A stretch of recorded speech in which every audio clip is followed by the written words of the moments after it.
Good morning, everybody. Welcome to the live reveal of Bungie's next big thing, Destiny. I'm Casey Lynch. I'm joined by our own Ryan McCaffrey. Yes, indeed, sir. It's a bright and early Sunday morning here on the West Coast. That's right. Now tell me, Ryan. Typically here at IGN, we work a lot, but we're normally here in the office Monday through Friday. Today's Sunday. Why in the heck are we here at the office talking about this game? Well, Casey, as you know, our friends at Bungie, since the beginning of their company, have been fascinated by the number 7. It sort of pops up through all their games. There are 7 Halos in Halo. There's all sorts of weird allusions to the number 7. Today happens to be the 7th day of the week, Sunday. Now, I know some people are like, no, Sunday's the first day of the week. Well, you know, the 7th day Lord rested kind of thing. So there's the... Okay, yeah, keep going, this is good. 7th day of the week, and this so happens to be, if you count them up on your calendar, the 7th Sunday of 2013. So here we are. I'm just glad it's not 7:07 a.m. So they did us that much of a favor. Oh, Bungie. But we do love Bungie, and here we are. And here you are, hopefully. And we want to hear from you. We're going to be talking about what we know about the game so far until about 10 o'clock, so for about another half hour. And then at 10 o'clock, we're actually going to show a video that kind of just lifts the lid officially off of what Destiny is. So in the meantime, definitely hit us up on Twitter at IGN with hashtag Destiny. Let us know what your questions are. Let us know what you think is going to be happening.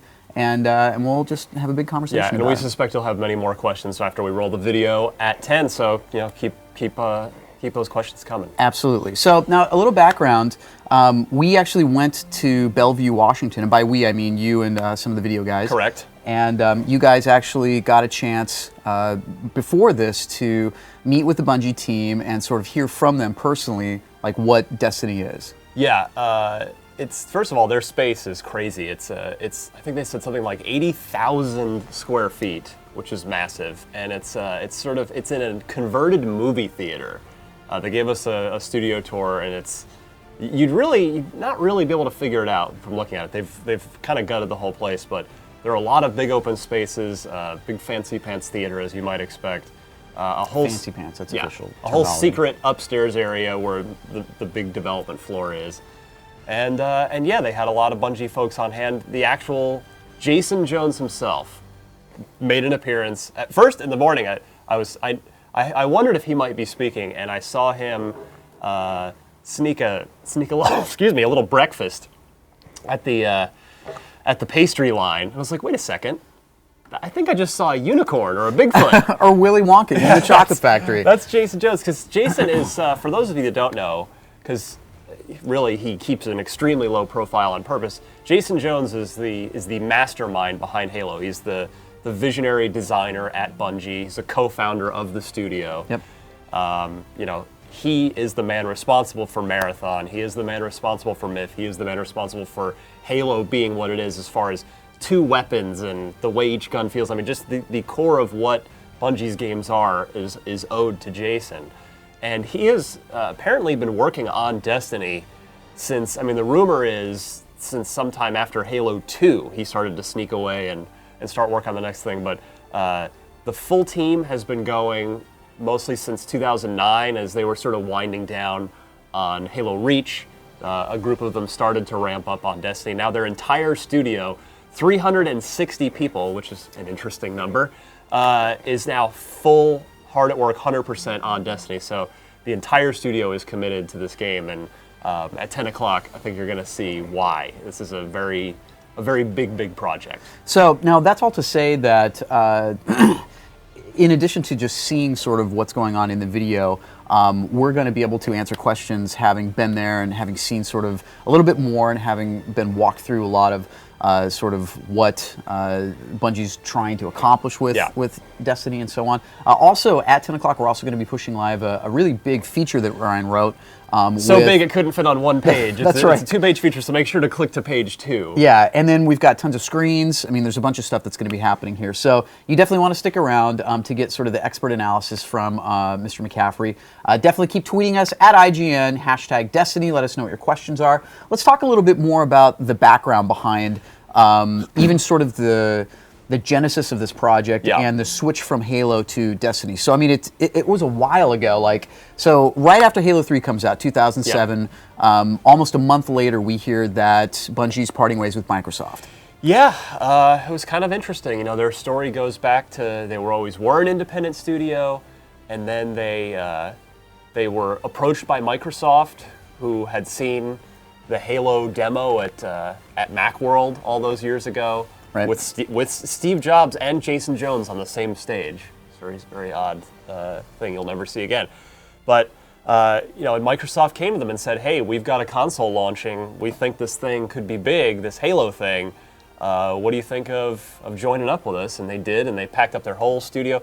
For those that don't know, Bungie was originally in Chicago. Right, and not in the nice part of Chicago either, in like the South Side. What are you insulting White Sox fans? Wait a second, now? I'm just saying, like, it was like right around the corner from a crack house. So, and all the old Bungie people will attest to that. So, but so that was 2007. But yes, anyway, so they came to Microsoft. Halo became what it became, and then they were of course under full ownership of Microsoft until they decided, you know what, we really don't want to be locked into a corporate overlord anymore. We really want to get out on our own, and they came to an amicable agreement with Microsoft and became an independent studio, and Halo Reach was produced, and I guess ODST as well. Well, yeah, so there were 2 more Halo games. Were produced in full cooperation with Microsoft, obviously, and now Microsoft fully owns Halo, 100% of it, including all the past, present, and future games, and Bungie has moved on to their new thing, which we're about to see in about 25 minutes. Oh my goodness. So, but there's more to the story. So in 2010, we find out that they've exchanged one corporate overlord for another. They've, I mean, so to speak. In a manner of speaking. Of course. I mean, Activision doesn't own them, but they signed a 10-year publishing agreement with Activision. It's cross-platform. Correct. Brand new. I mean, Bungie's roots is cross-platform. I mean, they were the first true. developer to do PC and Mac. I mean, and some of the stuff they were doing on Mac, there was nothing else like those games on Mac. Very true. Marathon. But for this generation, you know, presumably most people's experience with Bungie games are on the Xbox platform. So this will be a departure, and for the first time that many people in this generation will be playing Bungie games on a PlayStation console. Absolutely, yeah. PlayStation gamers are gonna get to know Bungie for the first time, and I'm actually really excited for them because, you know, we Xbox players have been spoiled for 10 plus years, and these PS3 exclusive guys are going to be like, well, let's see what we've been missing here, and hopefully Destiny will not disappoint.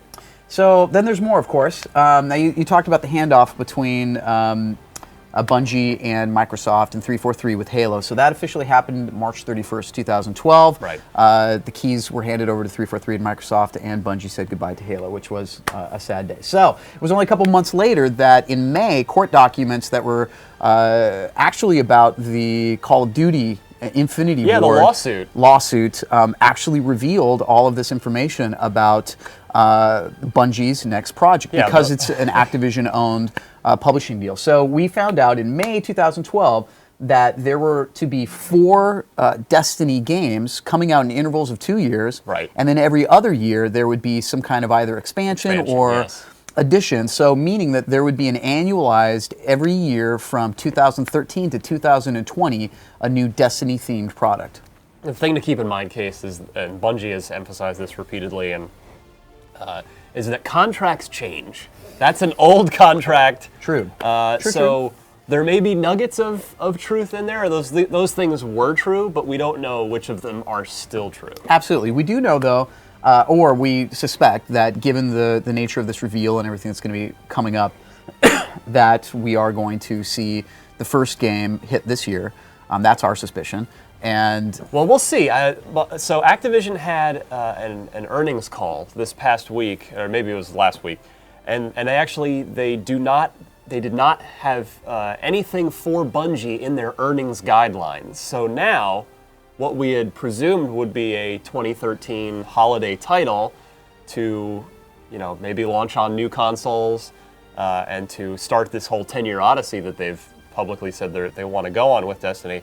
Now we don't necessarily know if 2013 is going to be it. And, you know, quite frankly, it makes a lot of sense, because if Bungie really is essentially betting their entire studio on this game, and Activision has a huge stake in this whole thing as well.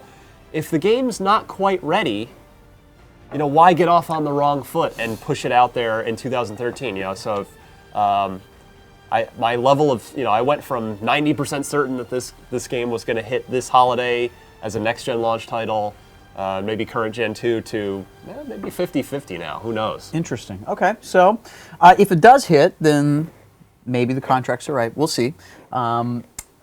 Regardless, in November of 2012, just a few short months after May, IGN actually received from a secret source a whole bunch of information about Destiny. We received concept art. We received sort of the first look at what the story was about. Detailing sort of this alien sphere that looks like it's called the Traveler. The Traveler, apparently. And it looks like a larger, sweeping story. Tell us a little bit about that and what happened in November and what we've learned so far. I have to watch myself to not crossover. say the thing that was then versus what I actually know now that we'll talk about in about 20 minutes. Let's see. As I remember back to that, I mean, it was clearly a science fiction setting. Right. What we were shown. Yeah, the Traveler looked like this weird white globe thing sitting almost directly on top of the Earth, like sort of claustrophobically close. Like if you were under it, you'd be like, "Hey, Traveler guy, can you maybe, yeah, it's like super close. Yeah, it's like Seinfeld. You're a close talker. Could you maybe ease up a little bit?" But we saw art of guys with guns. Shocker there, I know, right? Right. With also tattered capes, which is like, okay, this looks cool. What sort of twist are we seeing on this? But yeah, it was a very fascinating look at early look we weren't supposed to have at Destiny just yet. Now let's take a step back from that for a second. The first thing that we heard coming out of Bungie since Halo actually turned out to be something that we weren't expecting. Remember, I think it was in 2010, the news of this aerospace program that they were working on. And so that went on to, from what I understand, to be some kind of a program that Bungie was hosting to try and help up-and-coming developers with a variety of different... indie mobile development. Yeah. And it's interesting. The first game or two came out for it, and really, presumably it's still going, but we haven't heard a peep about it since. So I don't know if it's just going and they're not seeking any fanfare or acclaim for it, or if they've quietly shuffled it under the door or what. So we can look into that, I suppose. Yes. So guys, if you're just joining us, we are getting ready to take our first look at Bungie's new game. Of course, the creators of Halo. It's called Destiny. We're going to be checking it out here in about 17 minutes. 17 minutes and counting. I feel like Dick Clark on New Year's Eve right now. The ball's going to drop. It's the Traveler. Oh, we missed that. We could have done that with a graphic. That would have been perfect. But please tweet us your questions at IGN, #Destiny, and we'll do our best to answer those. It'll be better to start answering those questions once we all watch the trailer. Cause I repeatedly on Twitter all week I've been hyping this up for my followers, and I appreciate everybody's interest. And all week people have been like, "What can you tell? What platform is it out on? What this? What that?" Like, well, there's a reason you have to wait till 10 a.m. on Sunday morning, and we are finally almost there. I will say so. A sharp-eyed, or at least somebody who can spell, person on Twitter, Aaron Kamal, tweeted to us and says, "Also need to mention, Destiny is composed of 7 letters." Fair point. What a surprise. Everything's 7, so everything's coming up 7. So maybe if it doesn't come out in 2013, it'll end up coming out on July 7th, 2014, especially since 14 is a multiplier of 7. I think we just cracked the code. Oh my god. Yeah, so... yeah, how'd they mess that up? Halo was only 4 letters. That's right. They missed the boat on... It should have been the Halo. I think they were tracking towards Halo 7, so... So yes, so Destiny, yeah.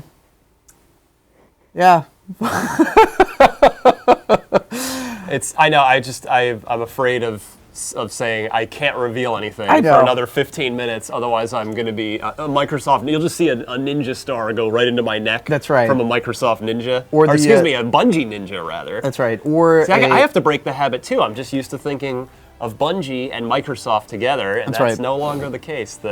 The divorce was amicable, full shared custody with of new child Destiny with between Sony and Microsoft and Activision, it's all one big happy. We're all still friends. Now, tell me this. What do you think of Bungie's decision to go with Activision? I mean, they could have at this point. They could have gone with any publisher. They also could have self-published as well. Like, they could have. What do you think it says about them looking to have this relationship with them, and not just a relationship, but signing a 10-year publishing deal? I mean, it's definitely big on both parts. Now, if I were a betting man, I would suspect that, and if I had access to current contracts and could really crack those books, I would suspect that this contract with Activision is very, very heavily weighted in Bungie's favor. I mean, we're almost sure that Bungie retains the full IP rights, everything.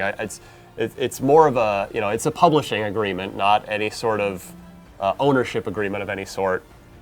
And I think, you pick Activision. Like, I know the knee-jerk reaction, of course, when the deal was signed was like, oh, they went with the evil empire. Activision's gonna ruin Bungie. But I think Bungie is driving the bus on this, unlike, say, Call of Duty, which is annualized whether its developers like it or not. And the reason you go with an Activision, logically in this case, is because, this is a 10-year mega franchise. So mega franchise is a term we like to use around here at IGN.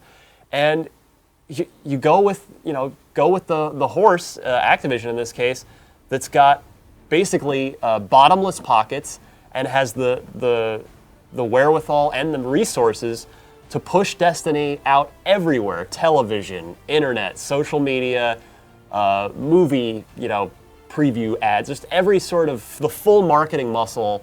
I mean, it's why wouldn't you go with Activision almost when they have the kind of clout they have? You see what they do every year with Call of Duty. They've got commercials with Jonah Hill and Sam Worthington in them. Robert Downey Jr. Yeah, and Robert Downey Jr. and Kobe Bryant, and Jimmy FPS Kimmel. Russia. That too. So him too. So her too. now think about this from an Activision perspective. I mean, look at what they're set up with. So they have Call of Duty. They've and some people could discount this, but they have Skylanders, which is giant. Which is secretly their new big thing. Like, I mean, well, not secretly to the hardcore guys, right? But I mean, that was the #1 new toy product over Yes. the last 12 months. Even eclipsing like Lego and Star Wars and all this different stuff. If you walk it, I challenge you, walk into a Toys R Us and you will see how big a deal Skylanders is. There's the one closest to me. There's literally an 8-foot high, probably 12-foot wide wall of all Skylanders toys that you can purchase and put on your Skylanders portal. Just the toys, the accessories are it's like printing money. So, and then they also obviously have Blizzard. And so, I mean, Activision is, that's a very smart move on their part to... this is my own personal semi-conspiracy theory, but I think one reason Activision was quick to agree to all of Bungie's terms, assuming that my hypothesis of this being a very pro-Bungie deal is correct, because, all good things come to an end, right, Case? Call of Duty cannot be the super juggernaut forever. It will eventually wind down. It's not to say it's going to instantly fall off the table and not be a big franchise anymore, but it's not going to set sales records every single year. And I look at Destiny as Activision having the foresight to go to realize exactly that and go, okay, well, let's bet on this Bungie thing. These guys have the track record. These guys have the talent. This can be our next big thing if and when Call of Duty starts to slide. And if it doesn't slide, well, then we've got two massive juggernaut. Absolutely. Then it's like, oh, we're the U.S. Olympic basketball dream team. Yes. And, older gamers will remember when Call of Duty wasn't a thing. And in fact... 2005, I was there. The franchise that was Call of Duty, pre-Call of Duty, was Medal of Honor. Yes. And, we've seen sort of... Cycles. This industry works in cycles, absolutely. And, a lot of that's based on the talent that's attached to each brand and Sure. who's working on what and so on and so forth. So, but very interesting. So, another thing that we don't know much about yet, but that everyone's talking about is next generation. So, we know that next Wednesday, Sony's having a giant event, or this Can't wait. Wednesday, like 3 days from now, in New York City to presumably talk about PlayStation 4, a new PlayStation. I sure hope so. We hope it's not just the announcement of Little Big Planet 3, although that would be awesome. But, or a new Vita. Vita redesign. I don't even know. I'd be scared. Wouldn't put it past Sony. They're crazy. But we're assuming that we will see the first look at Sony's new console. We're also guessing that shortly thereafter, sometime between now and E3, Microsoft will lift the veil off of the new Xbox. Absolutely. So what are the implications for Bungie in Well, that whole scenario? If you know, you've got to presume that even if they don't come right out and specifically say next generation Xbox, next generation PlayStation, you can do the math. If Destiny is a 10-year franchise and we're due to have new consoles in about 6 to 8 months from now, you can pretty reasonably assume that Destiny is going to find its way to those platforms, and we're not going to have to keep our 360s and PS3s around for We're not for another 10 years? Well, you can, but probably not for Destiny. Gotcha. And come to think of it, Bungie missed the boat on their contract too. Why didn't they sign a deal for 7 years? Fair point. Bungie, get it together. We're here on a Sunday because of you. Like your contract, never mind. So, anyways, we're about 10 minutes away from our first look at Destiny, Bungie's new game. Tweet us at IGN, #Destiny, and we will continue to sit here and wax poetic about what we can't talk about It's for 10 fun, minutes. isn't it? Oh. Somebody, Dropship Dude on the Twitters is asking, was the music that we heard pre-stream from Destiny itself? No, it's not. It's just pretty music that we have here at the office because we like pretty music. But I may be able to talk about music in 9 minutes from now. That's right. We Yeah. will. And we will hear some music as well. A little bit. Yeah, just a little. There's some in there. A little bit. Yeah. Let's see. All these questions we can't answer yet. Yeah, we have to keep them on file. Yep. Let me see these other ones up here. Oh, so Dead air case. what's going on, Ryan? How are you? No, actually, it is worth mentioning. So, yeah, you mentioned we're going to have the big feature story at 10 a.m. It's about 2,300 words of Destiny awesomeness. My full account of my day to Bungie. Not literally, because that would be boring, but, in a enjoyable to read format. But if you're like, oh my God, I don't want to click through 2,300 words, too long, didn't read, there will also go up a Destiny FAQ as well, which is a much shorter, easier to digest version. I'll be posting the raw facts about Destiny, in just question and answer format. Of course, there was no context for that. You'll be like, what does that guy mean? What does that guy mean? You need to read the full feature story for that. Yep. But yeah, if you just want a quick and easy to digest version, that will also be going live at 10 a.m. Look on IGN, you'll see it at the top of our blog roll there. It'll be Destiny, a quick FAQ. Now, in addition to that, we're also doing an analysis of the screens and concept art that we have, correct? Yes. So everything you'll see a bunch of concept art images in the feature story at 10 a.m. Also embedded in that story, and just on the IGN blog roll if you want to watch it separately. I've taken every bit of info I could glean from every Bungie employee while I was there, and extracted every bit of information I could out of what each of these images says about Destiny. So it's about actually don't know how long it is, maybe a 5 or so minute video. Wow, hopefully it's 7 minutes. That would be fitting. I'm gonna have to start every Destiny everything now. Everything has to be said. Oh, we're 7 minutes away from the reveal. So fitting. So now you've been...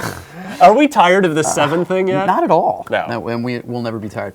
Bungie's clearly not. No, they're not. So Not after 20 years. you've been playing Bungie games for roughly the past 10 years, if not longer. Yeah. What do you want out of a new Bungie game, totally aside from what we're going to be talking about here in a little bit? I just want them to do... I definitely want something different than Halo, because Halo is continuing, as Halo 4 showed. It's clearly in good hands at 343, people who really, really care about Halo. So I just want to see what they've got, what else they're capable of besides Halo. Especially I want to see what Jason Jones thinks the action genre needs to be. I'm very curious to see what his take on gaming is. For the first time, this is really, again, Jason's first big thing in 10 years. They worked on Halo for a while. So, yeah, ready for something new. Just like new consoles, just all new everything. Give it to me right now. What would happen if Destiny was essentially Myth 3? Well, Myth was a really cool strategy game, so you'd have certainly a segment of folks who'd be like, yes! And then you'd have all the Halo fans would be like, what's this strategy thing? Do you think there ever will be a Myth 3? I don't know who owns that. I know at one point Take-Two had ownership stake in Myth. I think Bungie got the rights back. I feel like I remember reading that some time ago, but I don't know the answer to that question. But given how well strategy games sell compared to first-person shooters, something tells me they won't be making Myth again anytime soon. Maybe we'll kickstart it someday. You never know. And probably, presumably, no Oni sequel as well. Yeah, that's a little-known fact. Oni was developed, Bungie for a very, very short time, had a satellite studio, Bungie San Jose, not Chicago. They had a group of people here in the San Francisco Bay Area, about 45 minutes south of where we are right now. That Bungie San Jose, which is where Oni was developed. And actually, that was the last time, Case, that PlayStation players got to experience a Bungie game. That's right. That came out for PS2. Now, do you remember who published that? Oh, Rockstar, right? Rockstar, exactly. Yeah. Man, so Bungie just gets around. Well, Bungie has relationships with some powerful players. They're not really for the next 10 years, or the last 10. They have, though. Yes, they have. They yes. certainly have. So, I mean, up on stage with Steve Jobs, publishing games with Rockstar, owned, operated, and made Microsoft in the Xbox generation, now with Activision, the biggest publisher in the world. Yeah. Yeah, it's they're doing okay. They're doing just fine. If you saw their space, you would understand that they're doing just fine. It is not your typical boring office cube farm. In just about 4 minutes, we're going to take a look at their space. 3.5. I'm counting down. We're getting close. So if you do finally let the cat out of the bag. That's on right. this. If you do have questions, please tweet them to us at IGN #Destiny. In about 3.5, 2 minutes or so, whenever it is, we're going to watch this sort of full reveal, kind of documentary trailer, and then we're going to just kind of dive into it. There's tons of information. We're going to be here standing by, taking all of your questions, and eating lots of donuts. If you have to pee, do it right now, because Yes. we've got 3 minutes. Yep. And then you're going to want to buckle up for about 5.5. So now, one of the things that Halo's known for is sort of this transmedia branching out with their brands. Yeah. It'll be interesting to see, as the Destiny brand develops, sort of what they do with it, because like Halo became much more than a game. I mean, there's books, there's comic books, there's, with Halo 4 even, there's Forward Unto Dawn, this full movie. And obviously there's been talk about originally a Halo movie under Peter Jackson, and then, with, what was the Neil Blomkamp shorts. Yes. Yeah. And so it'll be interesting, because Joe Staten is still isn't he still narrative director over there? Absolutely. He's the thing about Destiny, it is being developed by an extremely veteran crew of Bungie designers. I think just like in a lot of fields case, I mean, when you have a team that's been together for a long time, from maybe your own office to sports teams, they tend to really produce good stuff because they're in sync, they know each other, they can predict exactly what each other's going to do, and Bungie is a team that's been together for a very long time, and so that's one reason to be extremely optimistic about Destiny. Absolutely. So we're about 2 minutes away. What do you think Frank O'Connor's doing right now? I mean, for the longest time, Frank O'Connor was sort of synonymous with Bungie and with what they did. Yeah, he was their community manager. And then he became sort of their overseer of their narrative stuff as well. For a time. And now he's at 343, of course, as the franchise development director. He's still sort of oversees all story things and all that extended universe stuff you talked about, all that transmedia stuff. Frank's the guy that says, nope, not doing Master Chief pajamas, sorry. I think Master Chief pajamas is a thing, though. Well, they should be. I would totally approve those if I were him. Why not? With Mjolnir footy booties. Whoa! Well, Frankie, this one's for you. We're about a minute away. Please tweet us your questions at IGN #Destiny. I'm Casey Lynch. This is my man, Marian McCaffrey. If you need to grab a snack or take a bio break, do it quick, because we are going to be going live with this trailer here in under a minute. Yeah. So any last reflections before we dive into this? I'm going to be just very curious to see everybody's reaction to this, and And it's going to be a fun year whether or not this game comes out. Just now that we can really start talking about Destiny and about, because we're going to be talking about Destiny for the next 10 years, for good or bad. Like even if it's horrible, which I doubt, but if it was like 10 years of this, huh? So we're just getting started with this. Indeed. It's time.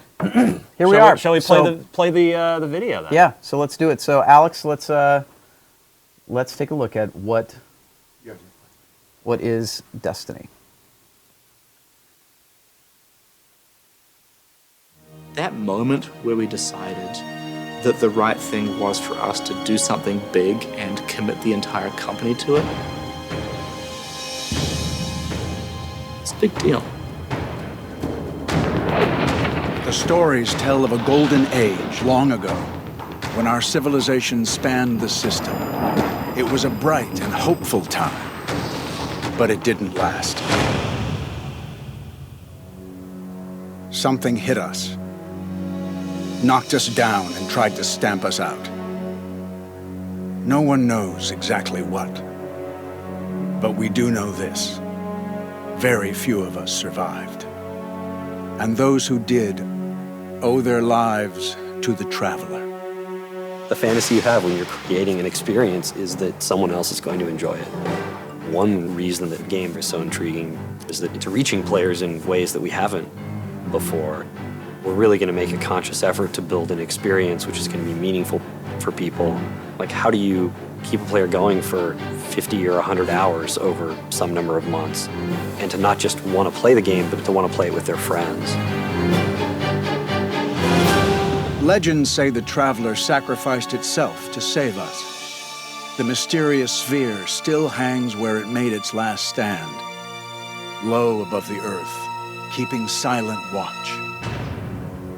The years that followed the collapse of the Golden Age were hard, but slowly we joined together to build a city beneath the Traveler.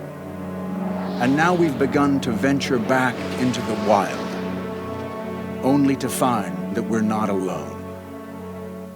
Strange and deadly creatures have occupied our old worlds, and they're pressing hard against the city, probing for a weakness, trying to stamp us out for good.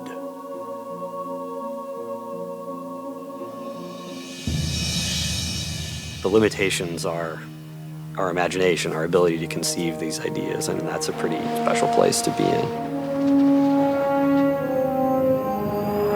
Your story begins at this moment of great adventure and peril. You are a guardian of the city, a soldier able to wield some of the Traveler's incredible power. If you can find a way to save the city, to reclaim all that we have lost, you will become legend. If you fail, the last light of civilization will go out. We needed something that challenges and inspires all of us. Something that I think has enough ideas in it that'll last us for the next 10 years. We are blazing a ton of new trails. We're building something alive. It has a nature that we don't totally control. Things are going to happen that we don't plan, and that's amazing. The best thing about Bungie is, even though you have these crazy ideas, you know that they're going to get funneled into a game that's fun. We're creating something completely new, and it's a scary place, but if it's not scary, then it's not going to be good.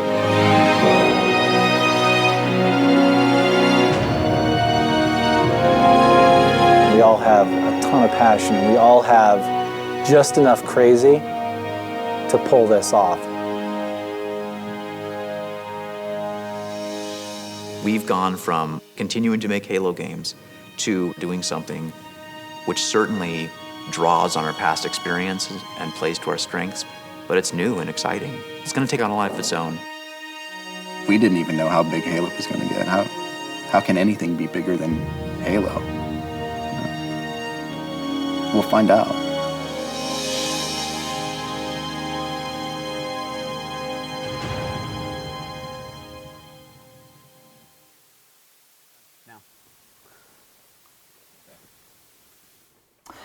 There it is. All right, so we vamped for half an hour. Yes. All right, so we're back.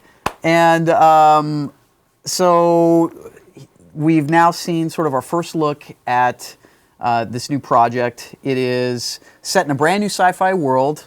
It's kind of an MMO-esque kind of style game, but it's not quite an MMO. So it pretty much is. It requires an internet connection, but no subscription fee. That is straight from Eric Hirschberg's mouth. He's one of the senior suits at Activision who was on hand at Bungie for this this presentation. So yeah, no subscription fee, but it will require a connection. And I'm going to head this question right off of the pass. This is also in the Destiny FAQ that just went live on IGN as well. I want to everybody, while you're watching, again, we just posted also my big feature story, which is just a mammoth, in-depth look at everything I learned about Destiny while at Bungie. That is on IGN right now, along with the FAQ, or FAQ, as some people like to spell it out, frequently asked questions. And what was I saying? You were saying that this is awesome. Oh, yeah, you were just describing how all the stuff has gone live. Yeah. They call it a shared world shooter, and that it will require an internet connection at all times, but it will not require a subscription fee. They did not say whether or not for Xbox players if you'll need Xbox Live Gold, but come on, you will. Let's just assume that you will. Is the short version there. And as far as, that's the other key question. So Xbox 360, yes. PlayStation 3, yes. Future generation technology. PlayStation 4 and Xbox next generation. And PC. No. No PC. No PC. They were very careful the whole time. They referred to Bungie as a console shooter. So they do not seem to be interested in, I don't know if it's because PC platform's too open. They want more control over the game. Console shooter, PlayStation platforms, Xbox platforms. I do know you will not. PlayStation players will not be able to play with Xbox players, or vice versa. But what I did ask, and they artfully sidestepped, will Xbox 360 players be able to play in the same game with next-generation Xbox players and PlayStation 3 players with PS4 players? Totally dodged that question on me. Okay, so probably because they just can't talk about the next-gen consoles just yet. For sure. So now our guess with that is the answer is yes, because regardless of hardware, Xbox Live will most likely be a agnostic platform for the Xbox platform. Right. It's all the same service, right? It's the same PlayStation network. It's the same Xbox Live.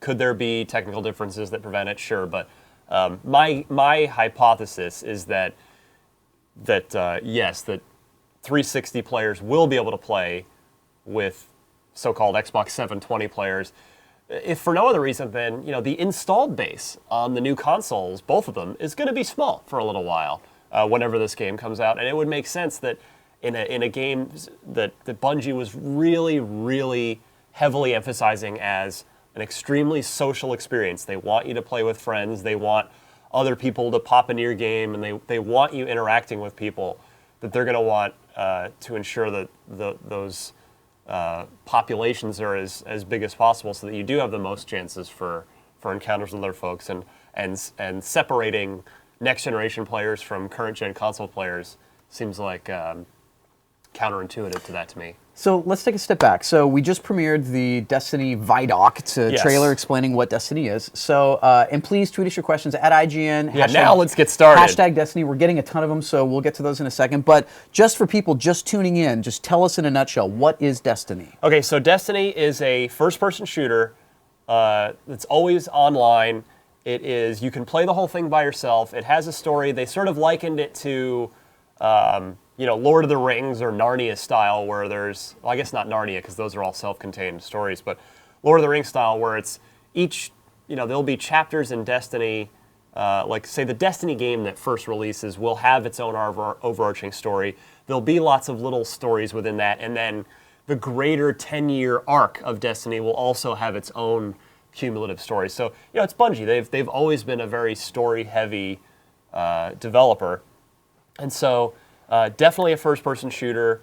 I'm sure it's going to feel very familiar to anybody that has played Halo. They did not let us play it when we were up there. It was not in a And we didn't state for see that much yet. either. Not much. I mean, saw a little bit in their tool editor. This their world building tool is called Grognok, and they just sort of showed off how they can quickly take like a flat nothing surface and turn it into the surface of the moon with an installation on it that you can then run around in. That sounds crazy. But I imagine the kids don't care about Grognok. They want to really. know like what this game is, what it looks like. Let's start scrubbing through some stuff. Let's start showing some stuff. Let's do it. And let's kind of get to this. So, so when you were up there, and one of the things that you talk about in your feature, the 7 pillars, they talked about they want to build a world that players want to be in. So this is a persistent world. So instead of going into a menu and deciding to play single player or multiplayer, whatever it might be, and we'll talk about multiplayer in a second. Yeah. I'm going to ask about it. When you go into Destiny, you're just going to enter this world as if it were World of Warcraft, EverQuest, Right. PlanetSide 2. Bungie was quick to emphasize that there is no main menu. It's just you just hop in and you're there. See, that's weird though, because in this Vidoc they show like a menu select thing a couple minutes in. Maybe we can look for that in a second.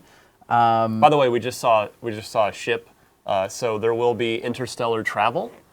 They would not confirm, and you can have your own ship. They didn't confirm whether or not you'll be able to actually do stuff in space with your ship, like space combat or any of that, but they sort of hinted at it. And really, when you think about it, why would they give you your own ship that's customizable if you couldn't fly it around and do fun stuff in it? So expect space stuff as well as on-foot first-person shooter things. Okay, so now you were talking about Bungie's known for their story. Bungie's also known for multiplayer. So Yeah. as far as we know, is there a Halo-esque type competitive 1v1, 4v4, whatever it is, multiplayer setup? They did certainly confirm that there will be a competitive multiplayer suite. You expect nothing less from Bungie. However, they were quick to emphasize that it will all be opt-in. You know, you won't just be playing the game, being in Destiny, and on some Mars adventure, and then some griefer noob comes up and just shoots your character in the back of the head.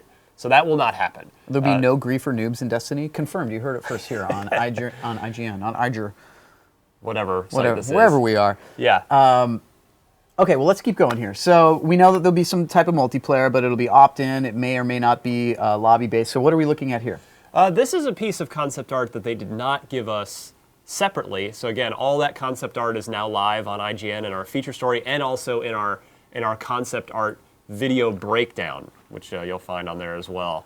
In case you don't get enough of my my post-cold voice in one ear, you can stereo me, and I'm narrating over the screenshot breakdown video as well. So one of the locations that they mentioned at Bungie, which I don't know if that's where this is, but they mentioned Old Chicago, which I suspect is not a coincidence because Bungie used to be in Chicago, that they would choose Chicago as one of their locations. But this is clearly the ruins of a city here. Right, and we see over in the bottom left a street sign, which tells us, that looks like a American city. Yeah. So.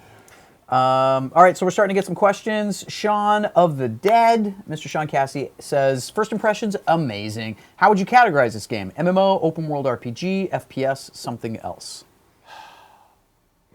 All of that. I guess yes. Yeah, yes. It kind of, it's almost seems like part PlanetSide 2, part Borderlands, and part Halo.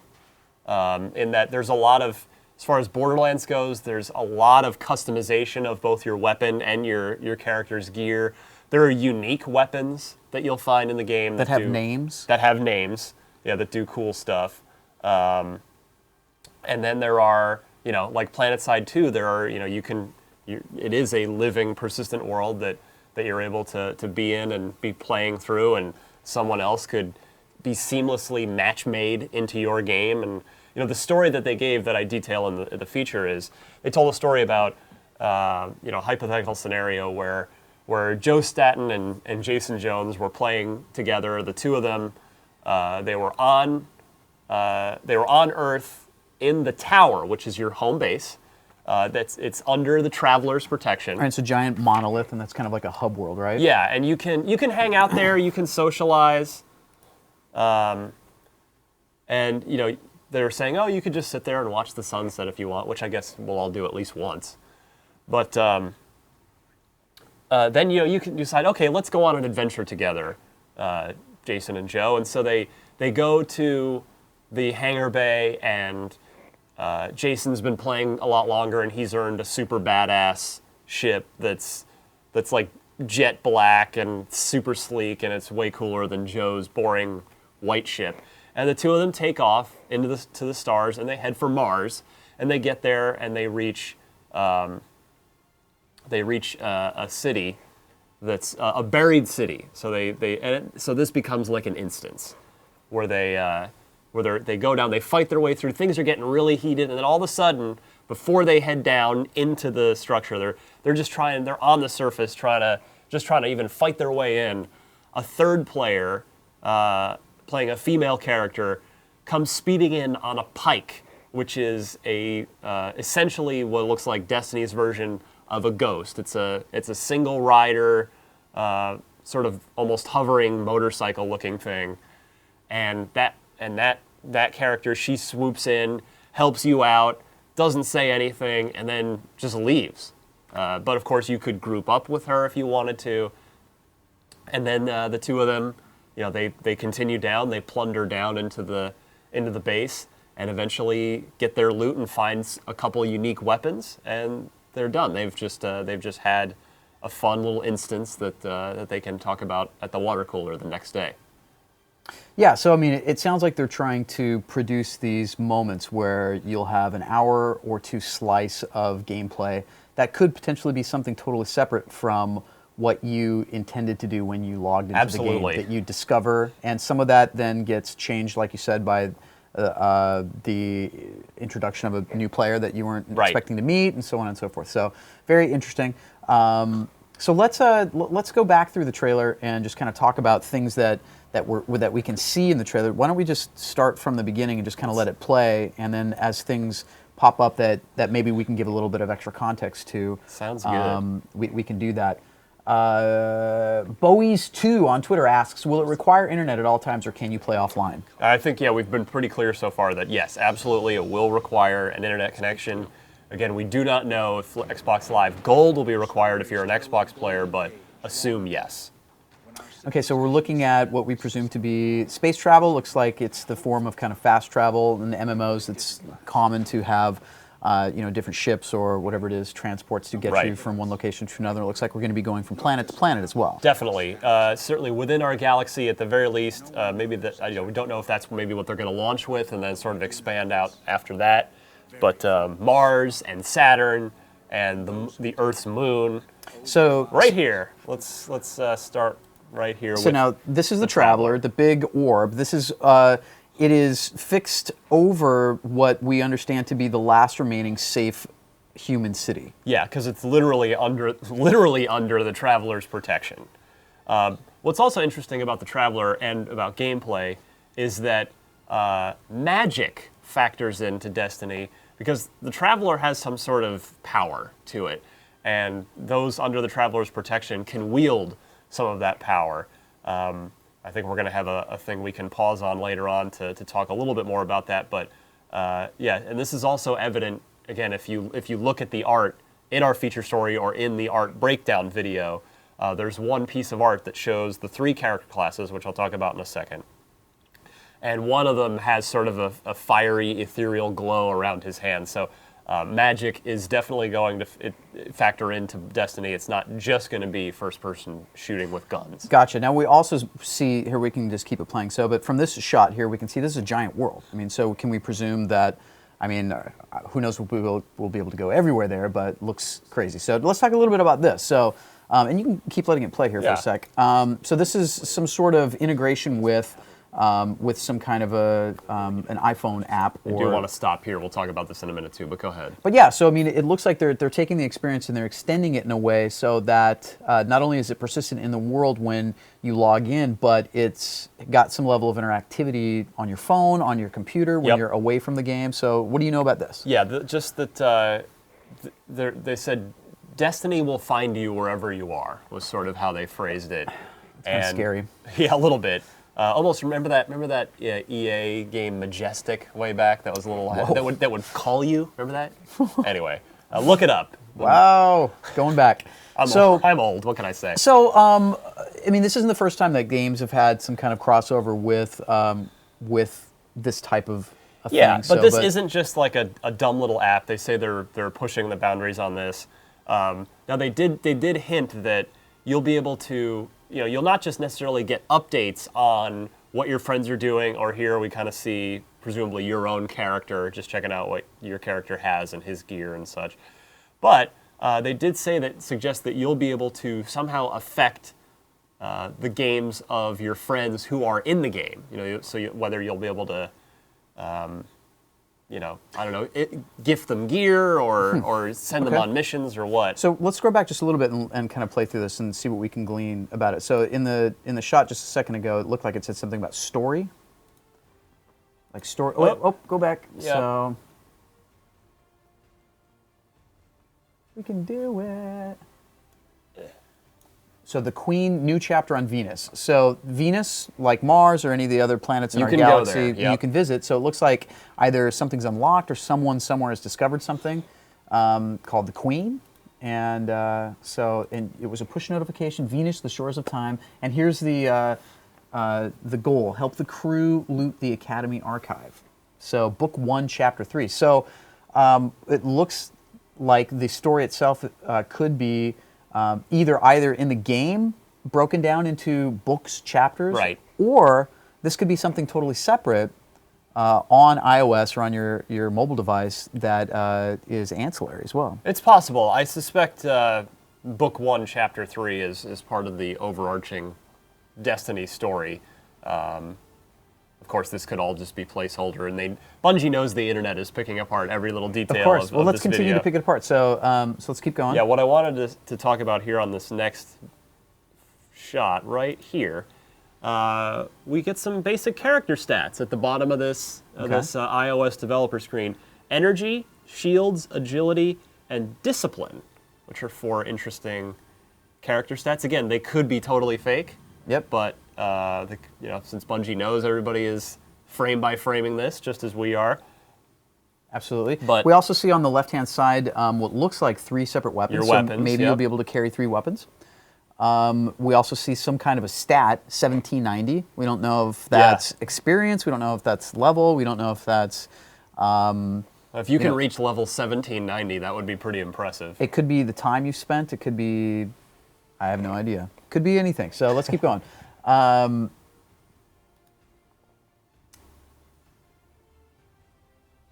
The classic forum meme employed by Bungie.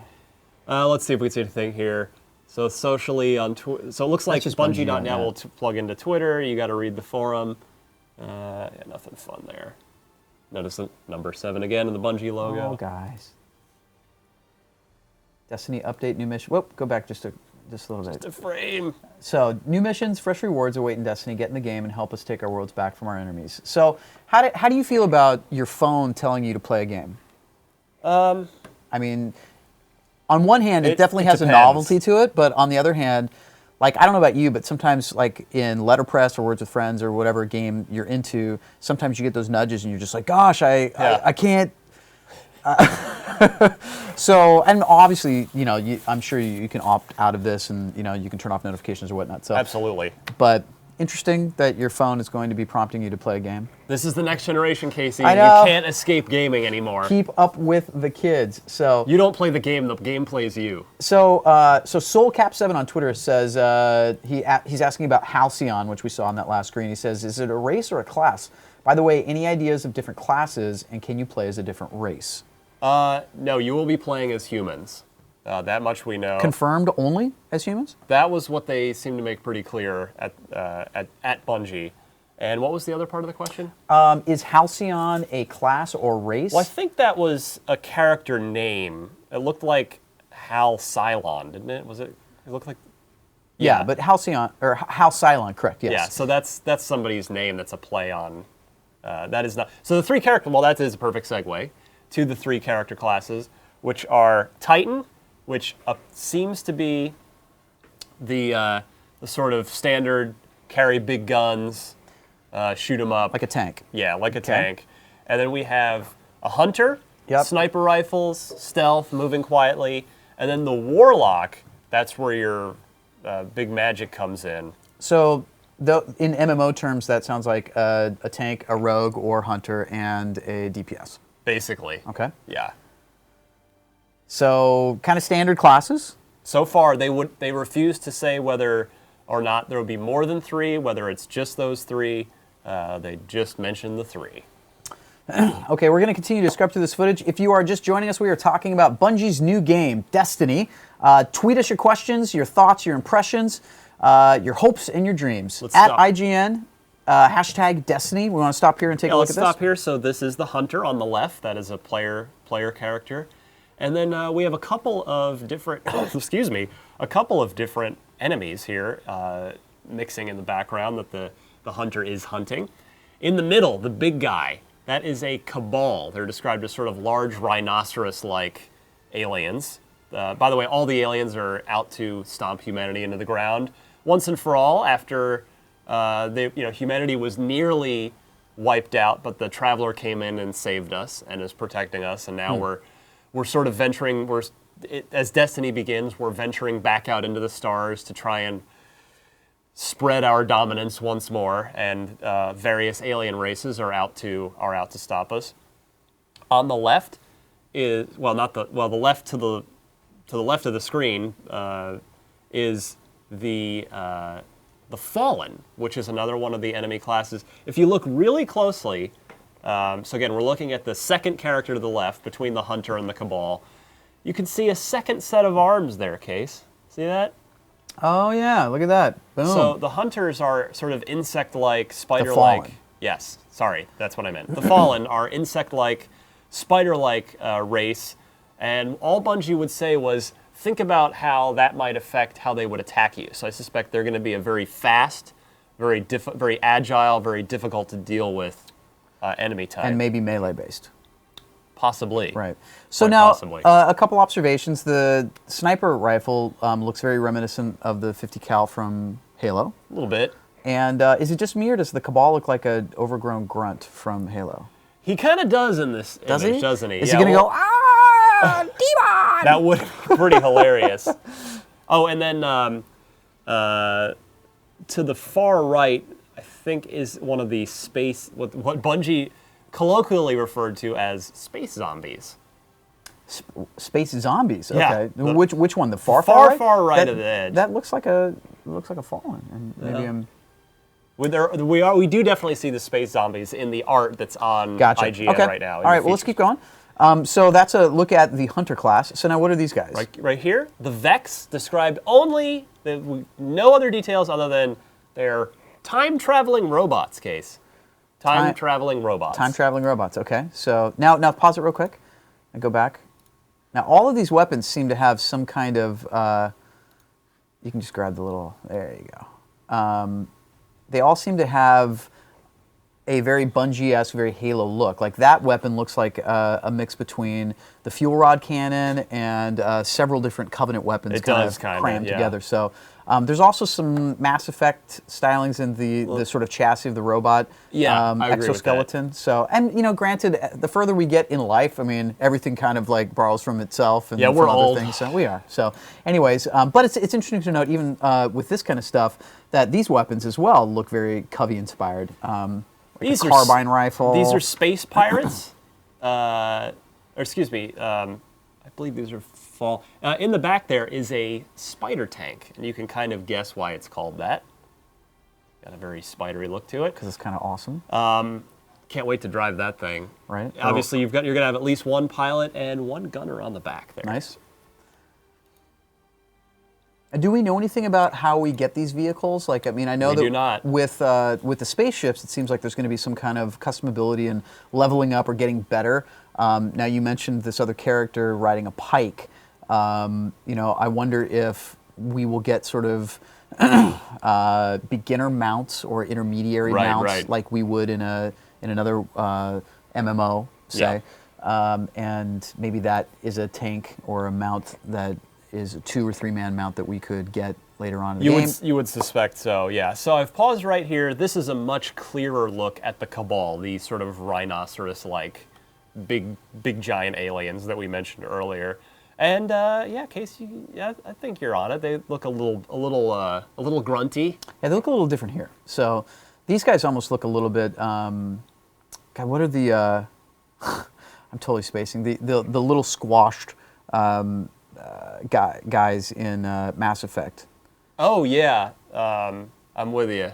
The merchant. Like the exactly, merchants. yeah. I'll think of it later. Someone will tweet it at us. So now these guys are standing in front of a giant vehicle. Huge vehicle. So now this looks reminiscent of the Mammoth in Halo 4, ironically enough, that Bungie had nothing to do with. So, I mean, the tires themselves are twice as big as the guys. So now, let me ask you this. Why would the Cabal and the Fallen be traveling together like we saw in the last image where the Hunter was hunting them? Are they in cahoots to try and wipe out humanity? We don't know, but presumably. Presumably the bad guys all across the galaxy are not pleased about the humans trying to get back out and manifest destiny their way through the universe. Okay. So now, as far as we know, we're not going to be playing as any of these races or factions. Correct. So these are the enemies that Correct. will be sort of working by ourselves and then together collectively to take down or protect the Earth from. Absolutely. Now we also note from these weapons that there's some level of like melee activity at the end. There's bayonets, like even right here. And this weapon here looks like it has an over/under. Whether to like the weapon on this guy's back here is like a shotgun maybe, and with has a a bayonet on it. Looks crazy. So now this is a actually sorry that's the weapon of this huge Cabal here in the just in the background. We have 2 player classes. This is a Hunter in the foreground. Can't quite tell what the guy on the ground on the right is, if that's a Titan. But either way, they're both in pretty rough shape right here. They're surrounded by at least 3. Oh gosh! And so that looks like that guy's got a giant shield. Okay, so now who is this person here in the foreground? Is this yet another class? Yeah, that looks like the Hunter again, possibly the male variant of it. Keep moving. Okay, more landscape. Yep, one of them. And this is Jason Jones, by the way. That's what he looks like. There he is. There's a look at some space travel. Again, we don't know how much of it we'll have direct control over, but this sort of hints that we'll have a lot. Finally, some in-engine stuff. Let's take a look. So, this is outside of the city. Here's what Bungie's next engine really looks like. So that's a Titan, Hunter, the sniper rifle. And that's the Warlock? Warlock. So FOTC on the gun, that appears to be one of the human factions. Okay. That you can be a part of. Now the armor, and in this game they're called kits. Well, we don't know that. I thought that you wrote that in your feature. Maybe. Maybe. All right. Well, so the armor looks customizable. Fully. So why don't we go back a little bit? We can kind of break down those 3 different guys. So very reminiscent of previous sort of Halo-esque type things, but then also wildly different. Yeah. So what can we learn looking at these different shots of these 3 different classes? We could just see the huge level of customization going on, like the yellow on top of the gun, the blue stripe on the butt of it, even the wrist armor and shoulder armor being of a certain style and a certain color. The helmet, I believe that logo on his helmet, on his left cheek there, I saw that on a Bungie guy's T-shirt. So I think that might be either the FOTC that we saw or one of the other allied factions. Gotcha. Now, as we mentioned before, the over/under barrel, it looks like there's going to be some level of customization on the weapons where you'll have different attachments, perhaps. That sure you looks can, like it, yeah. You know, whether that's a shotgun or a grenade launcher, some flamethrower or Cabal killer, I don't know. But let's keep going. So, and that's the Titan? Yes. This guy? Okay, so now here's the Hunter with the sniper rifle. Looks like a smaller frame, lighter armor, looks like leather. Looks whereas like the Titan was wearing sort of reinforced armor. It looks like there's a grenade there on the belt. Looks that way, Of some kind. absolutely. So maybe we'll get sticky grenades back. Oh my god, I hope so. Is it safe to say that humans in the future don't have eyes? I mean, what's with all these helmets? Maybe it's an easy way to get around having to model a bunch of faces. Could be. All right, so let's keep going. Secrets of game development. Yay. So this guy has what looks like a very powerful handgun, a knife. So we know that in Halo 3, or in Halo Reach, we got knives that we did crazy assassinations with. It's true. So that could perhaps play into it. This this armor looks like a combination, which would kind of make sense for a Warlock or DPS type class. A little heavier armor, but it looks like it's all sort of undergirded with leather. Now, if you look in, I don't know if we're going to, I can't remember if it's in the video or if it's just in the art that's on IGN right now. There is a shot of the Warlock with a, excuse me, a small little hovering robot helper hanging out over your shoulder that reminds me very much of the mags in Phantasy Star. Oh my gosh, yes. That's already like, yes, I want that. That sounds awesome. Okay, so we might get some sort of pets or familiars or... Exactly. Yeah. Okay, that sounds great. So yeah, so again, we see a noticeable difference in armor compared to the hoods and the cloth wearing Warlocks or Hunters compared to the Titans. So, and again, big weapon customization back there. Here's the beautiful headquarters of Bungie. That's what Bungie looks like. That's what their floor looks like upstairs. And actually, if you go back real quick, there's a banner for the Vex. There's different faction banners that are hanging from the walls, or the ceiling, sorry. So that looks like maybe Mars on the far right. And then they do have their development team broken into destination teams, is what they call it. So groups of programmers and artists and designers sit together. So presumably there's the Mars team that's working on designing and building Mars, and the Venus team and the Earth team. Gotcha. Okay. If you guys are just joining us, we are going through second by second the new Destiny trailer that we debuted at 10 o'clock today. We are taking your questions on Twitter. Tweet us at IGN #Destiny. Brandon Whidden asks, has Bungie said if the game is subscription-based, or are you just going to buy the game and play it like Guild Wars? And we've been talking about this, but in case you're just joining, there is not going to be any subscription fee. Correct.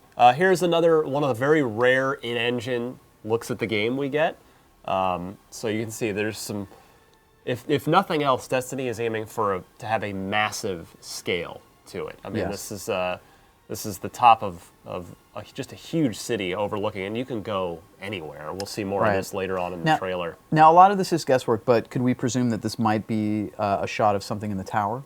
Like if the tower is sort of representative of your home or hub world where you would interact with vendors, do customization, maybe turn in quests, maybe this is it as it's overlooking a larger area that might be, industrial sort of living quarters, or, a marketplace or shanty. I mean, I don't even know what that is. Yeah.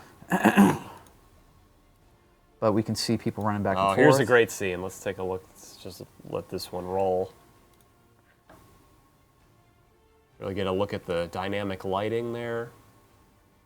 A couple of classes just hanging out together. Possibly one of each there.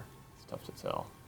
And then it looks like that's over on the far right, a city guard. Yeah, some sort of NPC, no doubt. And if you go back just a little bit, the person that's running up to the computer console looks like something that would happen typically in an MMO. This guy in the lower in the lower center, it looks like he's maybe going in to turn in a quest, or he's going to maybe those computer consoles are are vending stations where you would upgrade your armor or whatever what you normally do. So okay, here we go. Actual first-person shooter things happening. This is as much first-person shooter things as I saw, by the way. Okay.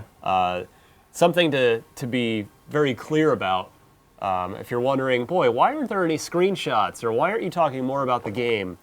This event was very much about revealing the Destiny universe, not so much the game. So we got to look at these character classes and these enemy races and these worlds, but we weren't really shown much about, or even told too much about what the game itself is and how it's going to play. So here's now a shot, other than this dude, of the game. So, what can we glean from this? I mean, it's pretty, number one. It is, and there's no way that's Xbox 360 or PlayStation 3 footage. Well, yeah. I mean, we'll go back a little bit. I mean, because one thing that I noticed is it looks very sort of pre-visualization. I mean, it is pretty. Look at the character's movement, though, in the animation. It looks much more MMO-like than it does. It does. You're right. Like Halo-like, for instance. Now, the settings are a completely different story. Like, go back a little bit. Oh, there's Marty, yay! So here, this just looks pulled straight out of some kind of Covenant hangar, or I mean, like it has the classic Halo purple and blue. And I hate to keep, making the connections between... Well, it's fair, though, right? It's fair. I mean, but this is one of their kind of signature palettes, this color and sort of this presentation. So yeah. Which I don't think any fans of Halo are going to look at and go like, oh, darn, it has like, flavors of Halo in it. So, but we see sort of the... Marty O'Donnell, the longtime composer at Bungie. In my opinion, there's nobody better than this guy in video games. I mean, he is... he's responsible for the signature Chanting Monks Halo theme. Yep. Halo 2 soundtrack is one of my favorites ever. I still play it sometimes. Now, talk a little bit about the music. I mean, So they were nice enough to play several sample tracks for us. And I'll tell you what, some of them were reminiscent of Halo. Some of them had some chanting, singing in them. In fact, one of the last track they played us, unfortunately they would not give us any samples that we could play for you. But there were a couple things that definitely had familiar Halo-y echoes to them. But then there were a lot of things that they played. I mean, they probably played 6 or 7 samples throughout the course of the day, ranging from 30 seconds to a couple minutes each. And yeah, some of them were totally fresh, but all of them, they were all orchestral. We didn't hear any guitars or any sort of electric-y things. Now, let's go back and just kind of run through these landscapes again. I mean, you were talking about how beautiful it is. This definitely shows off sort of the scope of the game. It looks giant. We see all these different spaces, and they look vast. They look like they go on and on. Look at this. I mean, it's this scene almost reminds me of a first-person shooter Skyrim right here. Yeah, or just on look alone, of course. Yeah, like a cross between Skyrim and Resistance or something. Almost. Yeah. And there's a great-looking wooded scene. Now look real closely. There's a guy walking up there. So I mean. Here we see kind of the level of exploration, and look off in the distance. I mean, to talk about Skyrim, I mean, I'm assuming you can get to those trees over there. I'm sure. On tops of those mountains, and obviously as you let it play a little bit. Oh, actually, look, there's another guy down there too.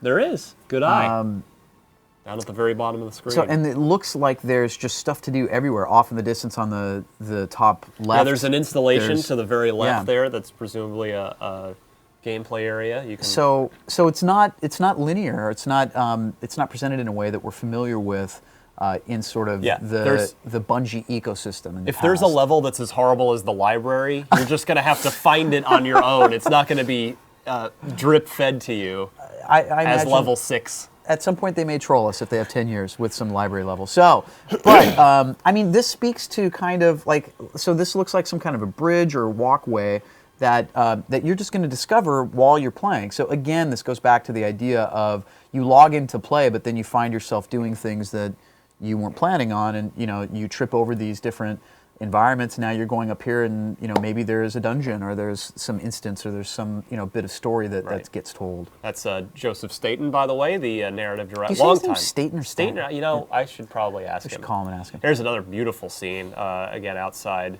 It's possible this is the same spot we were looking at earlier when you mentioned, remember where you mentioned the person running up to the computer console and the robot guard walking by. It's possible this is the same scene but at night.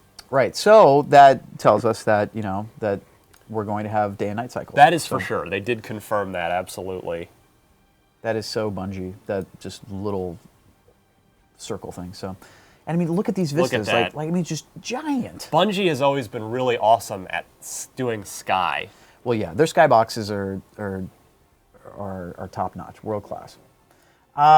If you guys have any questions about this stuff, or you have any thoughts, impressions, you're seeing things that maybe we've missed, please send them to us at IGN, #Destiny. CCBaby45 asks us, are there any hints towards a release date? No, other than, they wouldn't talk at all about it, and just to what we said in the pre-show, which was that Activision had an earnings call very recently and advised their shareholders that they do not have any financial expectations from Bungie for 2013, meaning they're not expecting any revenue to come from a Bungie game. It's not to say it couldn't come out. They've just sort of financially, they've written it off as, okay, it's not happening this year. We're going to factor it into our plans next year. But it could. That's not to say it couldn't happen. Gotcha. So Passive C asks us, based on the reveal trailer, what do you think the importance of the title name, Destiny, is in the context of this new universe? Well, you are sort of a Joe Average, generic, fully customizable guy. So certainly it would seem that it is your destiny to help humanity, achieve its former glory and conquer the galaxy once again. MacGyver4723, what's up, MacGyver? He asked, do you think we'll see more gameplay at E3, or is it too soon? E3 would certainly be a safe bet for additional gameplay, particularly since, presuming that this is in fact a next-generation title, as well as the 360 and PS3 title, that once the two new consoles are official and they're public, we'll start to see some real footage of the game. Now, perchance that there will be a Microsoft event before E3 to announce a new Xbox, do you imagine that that Destiny will be a part of that conversation? I would expect that Microsoft will want Destiny to be a part of it, just as I'm sure Sony probably wants Bungie to show something at Destiny this week at their supposed PlayStation 4 event. Wouldn't that be something if we see something on Wednesday with Destiny? It's not out of the question. I don't know. And of course they're not going to say, but you got to figure that both Microsoft and Sony are gonna be asking very politely, can we please show your game at our console announcement event? Now, we talked about the fact that there's not going to be a menu to access, but at some point here in the trailer we see it flip through these different selections, and let's try and find that actually and look at that. Because I must have missed it. No, it's in here somewhere.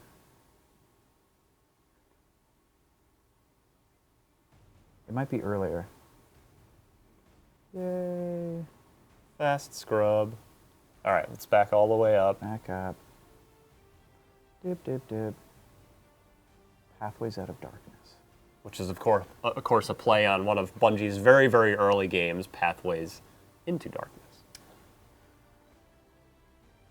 Concept art.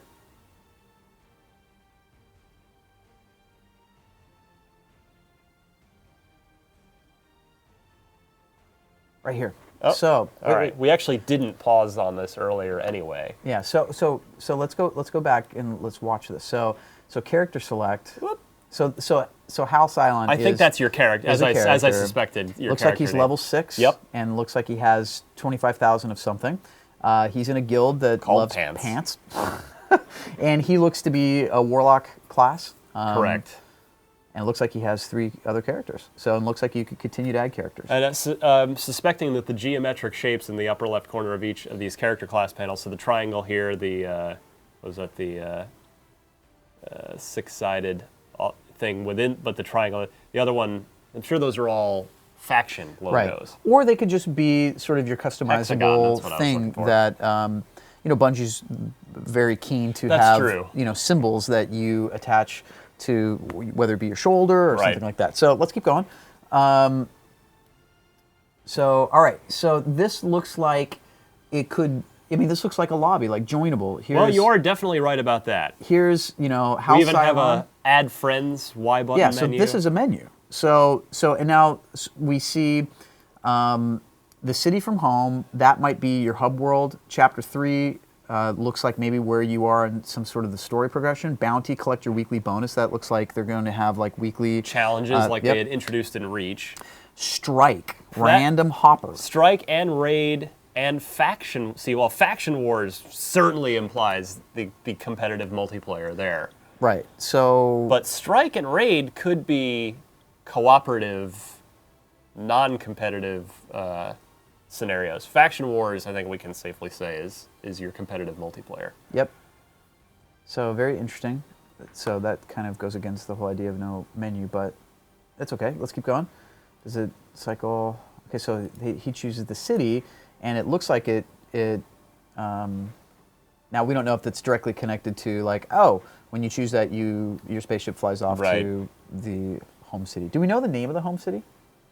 I don't believe they said it. Okay. They just said the last great city. Big Hungry 2X on the Twitters asks, the Traveler looks damaged. Any info on that? Do we know that it's protecting the humans, but maybe it took heavy damage? Yeah, all they said was that it sacrificed itself to save us. So, but apparently, it's still alive in some respect because we're able to derive those magic powers from it. Okay. But yeah, that could be part of the plot as well. Maybe is to help the Traveler heal or repair itself as humanity itself regains power, so that maybe your one of your main goals in the game is to perhaps heal the Traveler. Nathan Weaver, what up, buddy? He asks, were any hints on the role of the Traveler given, whether it be gameplay, story, or otherwise, beyond using some of its power? Just that. That's all we know so far. Okay. The Iron Fight, a.k.a. Faizan K, asks, can you speak about the map editor? Like, is there a map editor? Or? Well, no. Let me be 100% clear. They showed us their development tool. The Grognok? Not something that's going to be in the game. Grognok, just sorry. that they just demonstrated to us. They were explaining how, they used to have to hand stitch everything together that they built in Halo and their old technology, and now they have new world-building technology that allows them to really just create things a lot faster. So no, that was a development tool that they showed us, not a map, not any sort of editor that's going to be included for gamers' use within the game. Gotcha. Now, in the scenario that you were talking about between Jason and Joe getting into that instance with the player, with the pike and so on, you mentioned in your feature that there's this invisible behind-the-scenes matchmaking that's going on. Can you talk a little bit about that? Yeah, so it's sort of, one of the things you don't necessarily think about with Bungie is, okay, you've got Jason Jones, this very renowned visionary designer. But Bungie, as you well know, Case, we talk about this a lot, is how Bungie was so far ahead of the curve with online play and with matchmaking, and how their whole player connection system in Halo 2, the hopper and the lobbies and before Halo 2, you couldn't even play a game together with your friends and then stay with your friends in the same group. You had to dump back to the main menu. It's terrible. You had to go back into the find online game, and you had to hope that you could all group up again. I mean, Bungie really legitimately changed everything about console online. And it wasn't just console. It was matchmaking. like it perfected sort of what people had been dealing with for years, whether it be with Doom or Quake or Unreal. So those people all still work at Bungie. I talked earlier about it being a veteran team that's been together for a very, very long time. And so that's sort of the secret sauce, one of the secret sauce things I think we don't think much about or hear much about Bungie is they have networking vision and expertise that seems to be well above and beyond most game makers out there. And so that's a big part of what's going on in Destiny is, all that matchmaking now can be handled completely invisibly to you. You won't even know what's going on, and that's how suddenly someone could just be in your game when you and your buddy are fighting on Mars and having a tough battle, and somebody else could just appear without either them or you thinking about it. Guys, we are talking about Destiny, Bungie's new game from the creators of the Halo series. We've got about 7 minutes That's left, right. Oh, Casey. my lord. Yeah, 7 minutes left to get us your questions. Tweet us at IGN, #Destiny. Let us know what you want to know, what you think of the game so far. We'll see if my nose even lasts the next 7 minutes. It's not going well. So now, in your feature, you close out by saying that Bungie knows that they need to earn a big audience. They're saying that what they did before doesn't matter. They're not taking that into consideration. You're saying that they're right, that what they do from here, if everything works the way that they've dreamed it up, it could redefine sort of everything for the next era of action games. And you say that you hope that it does because the first-person shooter that Bungie imagines is one that you really want to live in. It is. Talk about that. Like, do you? Yeah, like, I mean, you know, we've been playing shooters the same way for a long time now. I mean, arguably for at least the last 8 years, and arguably the last 10 plus. And that's not to say, you know, I know PlanetSide 2 is out there, and you know, there have been games that have gone online and offered these sorts of larger social experiences, but Tabula Rasa. yeah, but if Bungie can kind of do it in a way that sort of bridges the gap between the full MMO like a PlanetSide 2 and a pick-up-and-play story-driven thing like a Halo, if they can seamlessly merge those two things, I think they really could sort of alter the landscape of first-person shooters Now, once again. with the limited time that you spent with it so far, do you feel like they're actually going to do that, or is this all just kind of like PR smoke and magic? Well, you know, that was maybe the most frustrating thing of my visit to Bungie, because, as we said, this was a universe reveal, which Bungie was very clear about. We weren't I wasn't bait and switched when I got there. We didn't get up there and they didn't go, oh, sorry, we're not actually going to show you the game. We're just going to talk about the universe. No, I knew what I was getting into when I got up there, but that was certainly the most frustrating thing. Is beyond these little in-engine snippets that we've seen here in the video, I really didn't see any more of the game itself or how it works and how it does any of these things that it promises. So we really were left to take Bungie at their word, which I believe they've earned the benefit of the doubt on, given their long history with Halo and even before that. So, yeah, there are no guarantees at this point. This could end up being, you know, Halo with more people in it, or it could end up being a PlanetSide 2 clone. We don't know, but I absolutely will be giving them every opportunity to prove themselves on this because they have earned that opportunity. For sure. So what we know so far is it's a open, persistent world, sci-fi, first-person shooter. It's class-based. There's factions. Yes. You'll have customizable armor, weapons, customizable ships or transports, Right. rides, whatever it might be. Various enemy races all looking to kill us. You can only play as the humans. You're a good guy. So all of that sounds like any other MMO. Like, what do you think that this needs to become something that is different than everything that we've sort of played so far today? Well, I think it comes back to Bungie's strength of if they can weave a compelling narrative into this and do so seamlessly with friends being there or not being there and weave the story in with the social aspects, that's where I think they could succeed where no other game has either succeeded or even tried.